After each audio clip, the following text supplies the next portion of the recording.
Okay, guys, in this very quick tutorial, we're going to go over the steps needed to take a uh, character reference concept sheet you see in front of you and actually get this inside of Maya so the modelers have an actual guide to model.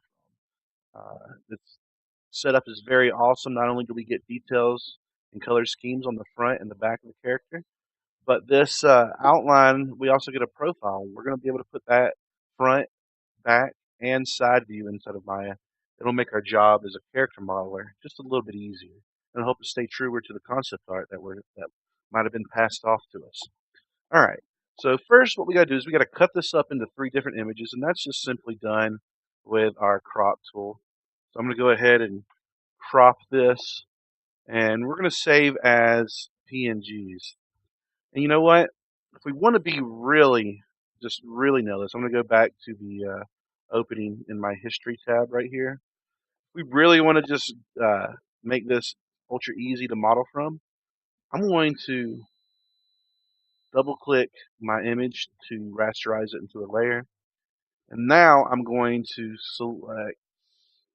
go to the select button, color range. And what we're going to do is we're going to try to select all the white in our scene here. And then we can see our color range right here. Sorry about that noise. Tried to zoom in, didn't let me. This little fuzziness dialer basically gives us, you know, how much tolerance we're going to give that white that we selected or any other color. You can see I select the black of the overalls, it goes white. The red of the shirt, now we're only going to select that. But we're going to select that white, and you're going to play with this slider until it looks pretty good. Like there's not much artifacting going on either of these two kinds of drawings. So we're going to just press OK. Now we have all the white in our scene selected. I'm just going to press delete on the keyboard. And here we go.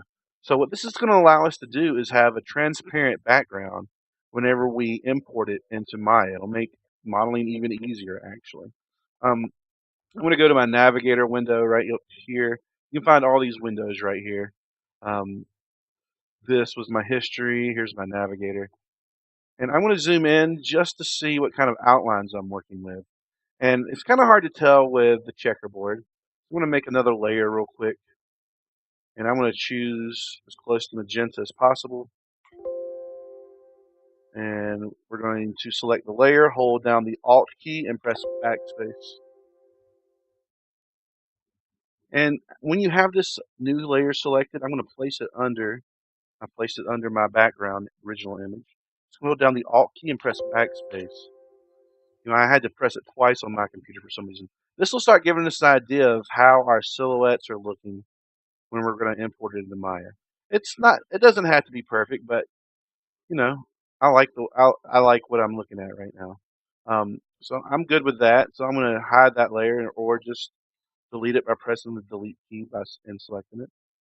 And I'm going to start, now I'm going to start really cutting this up.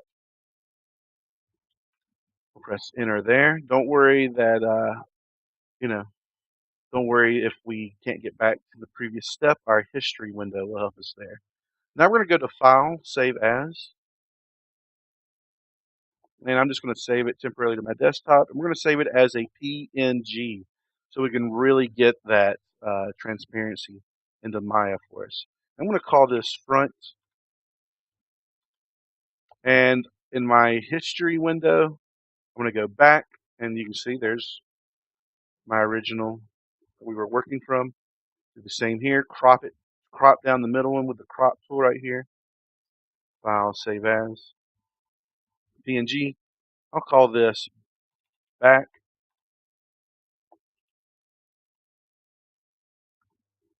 Go back another step in our history.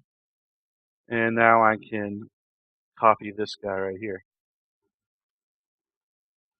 And the beauty of this transparency is that we don't have to work around this big white background inside of Maya. We just basically get the silhouette of our character and that's it.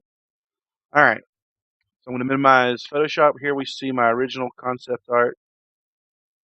Here we can see the front, the back, and the side. Now we just need to get this into Maya. So I'm going to open up a brand new scene. Hopefully you've made a project folder already, but I'm just going to hop into a new scene here. And I'm going to go to, we're going to go to Create, and we're going to go to Free Image Plane. This is going to give us just this wireframe box that we'll be able to click on its attributes up here in the top hand window. This little attribute window right there. Um, and right here we can actually set what file we want this image plane to represent. So we're going to go to the image plane shape. So remember this attribute button right up here at the top right. And we're going to go to image name. And when you have a project, hopefully you'll insert this into your images folder where you keep the rest of your textures. But I'm just going to go straight from my desktop right now. And I'm going to go ahead and open up the front view. And look at that. Isn't that beautiful? We just have our dude inside of Maya now. Now it's up to us to position him nicely. So I'm going to take my free image planes are brilliant. They allow you to actually move them. And you know what? I'm going to try to get him in the center of the grid as possible. Hopefully your concept artist did a pretty good job keeping your character symmetrical. But if not, never fear. It's not going to make or break. If you are end up going to mirror duplicate left side to right side, then just follow one side of the concept art, and whenever you duplicate over, it may not match this side of the concept art exactly, but hey, it's mirror duplication. You know how that works. It works well for us. All right, so I got this guy positioned nicely. We're going to create. We're going to get another free image plane, and I think this one's going to be.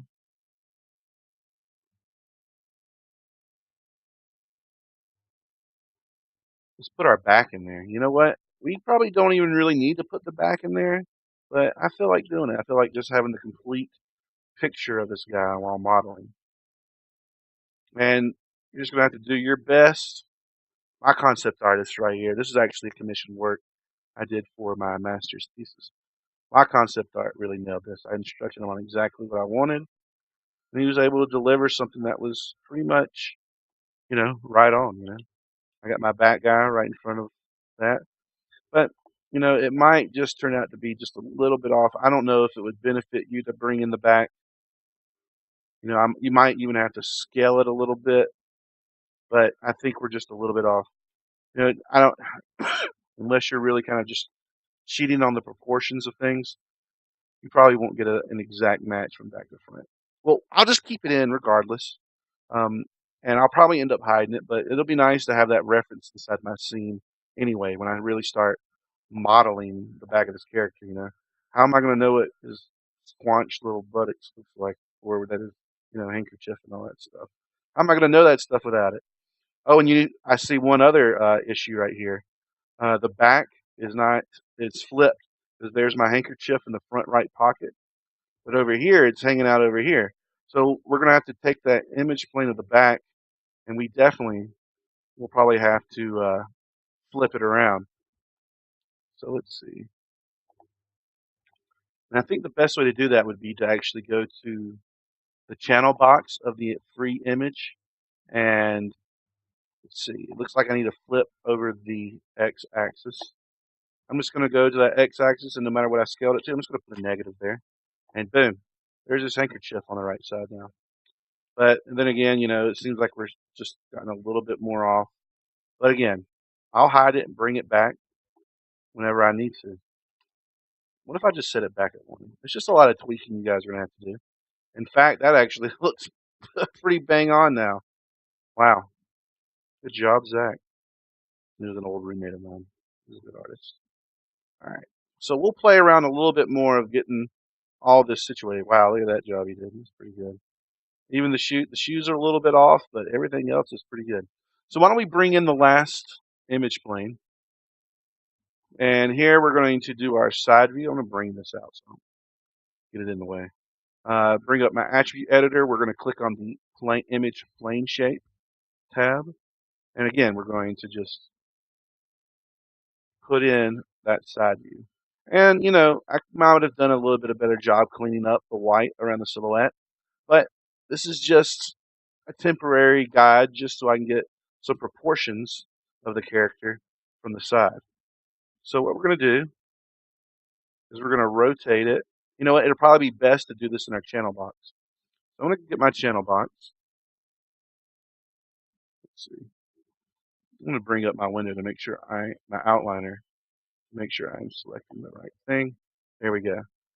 Saw earlier, I didn't have the exact transformations I was looking for. I had the image plane shape because that's what I was working with over here in my attribute editor. So I just opened up my translate outliner and just clicked on image plane 3. And now we're going to figure out what direction we need to rotate this guy. Got it right on the first try. So in my vertical y-axis, I'm going to do a negative 90-degree rotation in this case. And same thing, I'm just going to try to match up the height of this character to the silhouette and try to get in positioned as best as possible. Let your hands be the guide there. And as you can see, I now have the guy's front, back, all that good stuff. So maybe pull it up a little bit. Yeah, there we go. You might have to scale it, get it finagling just the way you like it. Ooh, that was a good angle to see that. Move it up a little bit more. That looks pretty good. Like again, the feet might be a little off, but I can figure that out. So now when I go to my side view to start blocking out the silhouette with my however I decide to do it, whether it be from cube or whatever methods you decide to start character modeling, I can now see my character in pretty much 3 dimensions already, and he's set up in my scene. I'd probably go ahead and select your image planes, select all of them, and Control G to make a group. Control and G as for group, and we'll name this image concept art. Let's put that. And then, of course, why don't we go ahead and I'm just going to be completely, we'll call this front, back. I should probably put better nomenclature like side, concept art, like a little caption for, because there's probably so many fronts and backs and other objects in Maya. I don't want to get it twisted with something else.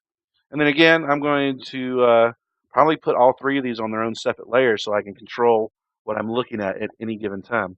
So with my front, I'm going to click Create Layer and add the current selected object option. And boom, there's my front. It can disappear now. I'll call this front CPT for concept, LAY for layer. And we'll just do that for every image plane we got here. Back, CPT, LAY. Really just having a nice organized scene will just save you so many headaches in the future. First thing that usually happens when you don't keep a dirty scene is just things start breaking and you can't explain why. And even in all my years of modeling and stuff, sometimes stuff breaks. But having an organized scene seems to mitigate that and keep it from happening so much. So I'll get rid of my outliner, and now you can see, boom, I can hide all my layers, and more importantly, I can lock them down to R.